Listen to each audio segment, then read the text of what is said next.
All right, this video is going to be going over some of the other ways we can find the determinant of a larger matrix rather than augmenting it with the identity matrix and then doing row reduction. So one notation that I want to note here is what this AII or A11 is. And A11 means to make a new matrix where you delete the first row and the first column, and so on and so forth, okay? In this case as well, I is for your row and J is for your column. And so when I am looking at finding the determinant of this right here, and I'm looking at A11, then that is this term here, because it's the term that's in the first row and the first column. So what this formula tells me to do is it says that the determinant of A is A11 times, cancel out the first row and the first column, and find the determinant of the 2 by 2 that is left over. I'm then going to alternate signs, so minus A12, so 5, and then I delete the first row and the second column and find the determinant of that piece. Plus, I'm going to take my A12. Again, I alternate that positive and negative sign. So that's going to be 0. And then I'm not going to worry about it because that is 0. All right. So in this determinant here ends up being 0. This ends up being 0.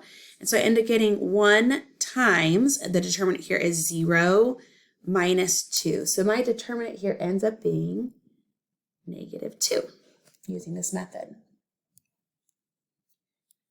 All right, we need to then talk about what a CoFactor expansion is.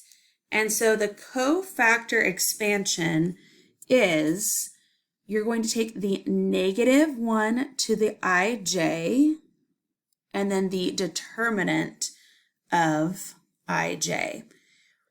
What that then means is we can just rewrite that formula that we had before without the plus and minus and go ahead and just take this across the first row of A, and we call this the CoFactor expansion across that row.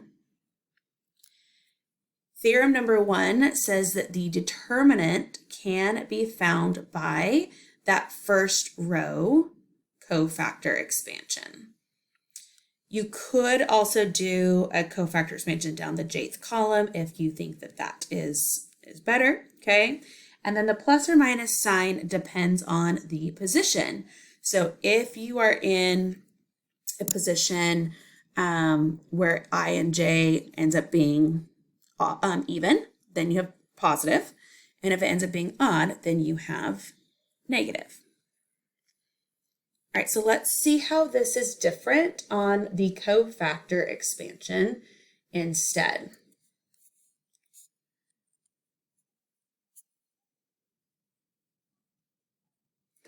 And it wants us to do this on the third row. So let's use our formula. The determinant of A is going to be A31 C31 plus A32 C32 plus A33 C33. Since A31 and A33 are both 0, these are going to end up being 0. So let's just look at this piece right here. I'm going to have A11 times, and then my CoFactor expansion for 3, 2, it's -1 to the 3 plus 2 times the determinant of take away that row and that column. This ends up giving me -2, -1 to an odd power.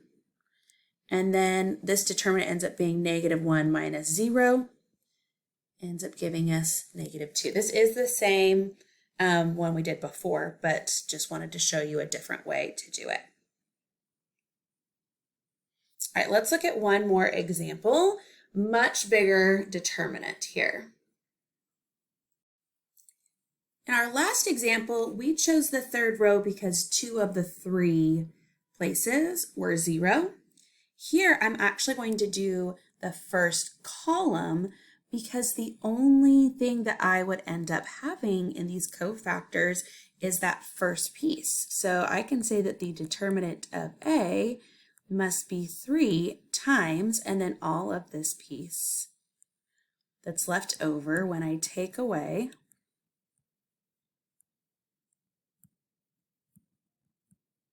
the first column and the first row.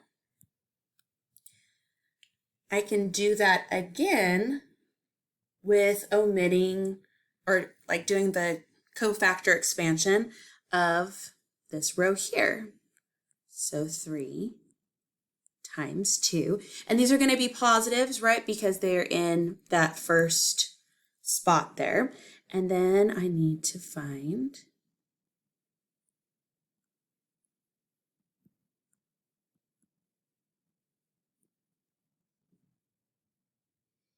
all right, now this was the determinant that we just found in example 1 and in example 2. So you could then switch if you wanted to doing the cofactor expansion of the third column, third row. We know that this is -2. So 3 times 2 times -2 ends up making this -12.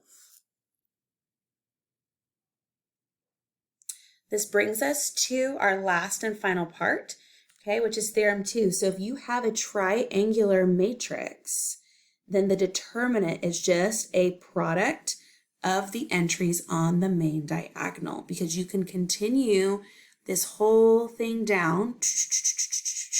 Okay, now in this case, that's not necessarily the case because I don't have a triangular matrix. I have these pieces right here. But if you ended up having a triangular matrix, upper triangular or lower triangular, then you can find the determinant actually just by multiplying by that diagonal piece, and you would be done, which is kind of fun and a nice shortcut.